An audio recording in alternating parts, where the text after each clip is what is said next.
This machine looks like it makes almost nothing, but in the right location, it can quietly recover its entire cost and keep producing after that. And here's the part most people miss. It's not just one machine. There are multiple boring machines like this hiding in plain sight, already making money while most people scroll past bigger, louder ideas. Today, I'm showing you 7 hidden machines that can realistically pay for themselves if you understand how they actually work. Welcome to BizWiz, where we break down real business systems, not hype. If you want smarter business and faster success, subscribe now. Because what you're about to see is not about machines. It's about how money actually moves in the real world. Before we start, you need to understand one rule. If you miss this, none of these machines will work. The machine is not the business. The location is the business. Let me say that again. The machine is not the business. The location is the business. A great machine in a dead location fails. An average machine in a high-traffic location wins. Every machine in this video only works if it captures existing human behavior. Not attention, not hype, behavior. Now let's get into it. Think about the last time you were stuck somewhere waiting. Doctor's office, car repair shop, laundromat. You didn't plan to spend money, but you did. That's the system these machines tap into. Captured spending, captive audience, consistent location. Keep that in your head as we go through each one. You already know this one, but most people still get it wrong. Vending machines don't make money because they exist. They make money because people get stuck somewhere and need something fast. That's it. Waiting room, break room, apartment lobby, warehouse, laundromat. You're not selling snacks. You're monetizing boredom and convenience. If people are waiting, you win. If they're moving fast, you lose. That one insight separates profitable vending from wasted machines. Now let's talk numbers. A single machine in a solid location can do 200 to 400 transactions a month. At $2 to $4 average per sale, that's anywhere from $400 to $1,600 a month per machine. A used vending machine costs $1,500 to $3,000. Do the math. In the right spot, that machine pays for itself in under a year. And what do most operators do once one machine works? They add another. That's how boring machines become real income. This one is even more invisible. The ATM. Each withdrawal cucks a fee. Not big money, but repeated money. And repeated money is what builds systems. This is not about volume. It's about frequency. If your ATM is placed where people constantly need quick cash, barbershops, nightlife areas, convenience stores, it becomes part of their routine. Routine is predictable. Predictable is profitable. Here's what most people don't realize about ATM ownership. You don't need to own a bank. You don't need a finance license. You buy the machine. You place it. You collect a cut of every transaction. Average surcharge fee? Around $250 to $350 per withdrawal. A busy ATM in a nightlife spot can do 300 or more transactions a month. That's $750 to $1,000 per month, passively. The key is finding locations where cards are less convenient than cash. Cash-heavy businesses, older neighborhoods, venues that charge cover. Those are your ATM gold mines. This one looks like a toy.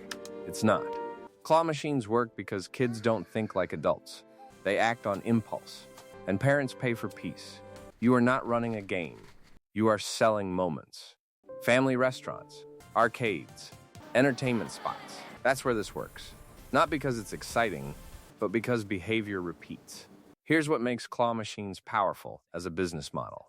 The cost per play is low, usually $1 to $2. But kids don't play once. They play until they win, or until a parent says stop. That's the psychology. Variable reward, near wins, emotional investment. And the prizes? They cost the operator pennies on the dollar compared to what the machine earns. A well-placed claw machine can bring in $300 to $800 a month with almost no active work. You restock the prizes. You collect the coins. That's the job. This one is underrated. Coffee machines. Coffee is not a product. Coffee is a habit. And habits are predictable. If something is consumed daily, it becomes a business opportunity. Offices, hotels, service centers. If people show up every day and they drink every day, you've got built-in demand. That's what you're looking for. Not trends, habits. Think about what coffee does for a location. It extends dwell time. Someone waiting for their car to be fixed, who grabs a coffee, stays calmer, stays longer, and is more likely to come back. You're not just selling a drink, you're selling comfort. And comfort makes people trust the location more. Modern bean-to-cup machines can charge $1.50 to $3.50 per cup. With a cost of around 20 to 40 cents per cup, the margin is huge. This is why offices, car dealerships, and waiting areas love these machines. And for the operator, it's another asset quietly earning in the background. Now we move into necessity. Water refill machine, ice vending machines. This is not impulse. This is need. And need beats hype every time. In the right neighborhoods, people consistently buy water. They consistently need ice. That's repeat behavior tied to daily life. And that's why these machines can quietly outperform more exciting ideas. Let's break down why water and ice machines are so underrated. First, low cost of goods. Water is practically free to produce. Second, high perceived value. People pay 25 cents to $1.50 to fill a jug they'd normally pay $4 or $5 for at a store. Third, no expiration. Water doesn't go bad on the shelf. You don't restock it every week. Ice machines work the same way, especially in warm climates. Gas stations, bait shops, campgrounds, anywhere people need cold fast. These machines can run 24 hours a day with no human operator. That's the power of necessity over want. This one is one of the smartest because it doesn't create demand. It attaches to existing demand. Someone already paying to wash their car is more likely to spend extra. Vacuum, air, cleaning supplies. You're not starting a transaction. You're extending one. This is one of the cleanest business principles you can learn. Find where money is already being spent and build next to it. This is one of the most important principles in business. Don't create new demand from scratch. Attach to existing momentum. A customer who just paid $12 to $20 to wash their car is already in spend mode. Offer them a $2 vacuum. They say yes without thinking twice. Offer them a $1 air machine. Easy yes. You didn't convince them to spend money, you just made it easy for them to spend a little more. This model works anywhere there's an existing transaction happening, not just car washes, gas stations, parking lots, storage facilities. Anywhere money is already moving, you can add a machine and capture a slice. Now we get into higher level machines. Photo booths, engraving machines, customization kiosks. These work differently. They sell experience. Experience talc, higher margin, but higher risk. These machines need strong locations, tourist areas, malls, events. If you get it right, they can perform well. If you get it wrong, they sit unused. So this category rewards strategy, not guessing. Let's talk specifics. Photo booths can earn $200 to $600 a weekend at the right event or venue. Engraving kiosks at malls can charge $15 to $40 per item with almost no material cost. The key with specialty machines is the experience premium.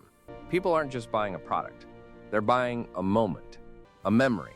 Memories have no price ceiling. That's why specialty machines can charge more per transaction than any other machine in this list. But again, the location has to match. Put a photo booth in a quiet library. Silence. Put it at a wedding venue or a prom night spot. Lines form. Strategy first. Machine second. Always. Now here's the question everyone asks. Which one is best? None of them. And all of them. The best machine is the one that fits the behavior in your location. That's it. Not the trendiest. Not the cheapest. Not the one you saw online. The one that matched traffic, behavior, frequency, and demand. That's how machines pay for themselves. Here's a framework to help you evaluate any machine before you buy it. Ask yourself 4 questions. 1. Is there an existing behavior here that my machine can serve? 2. How many people move through this location daily or weekly? 3. How frequently does that behavior repeat? 4. What is the realistic revenue per month versus the cost of the machine? If those 4 questions give you good answers, you have a real opportunity. If one of them falls flat, pause. Most people skip this framework. They see the machine. They get excited. They buy first. Then they wonder why it's just sitting there. Don't be that operator. Quick reality check. Machines are not magic. They break. They need maintenance. They need refilling. They can fail in bad locations. So don't rush to buy. Study first, because the machine should come last. These machines are not exciting, and that's the advantage, because most people ignore what actually works. While they chase noise, operators build systems. If you want more breakdowns like this, subscribe to BizWiz right now, and comment machine map if you want the next video. Best machine business for $500, $2,000, and $10,000 budgets. Because once you understand how to match machines to behavior, you stop chasing ideas and start building systems.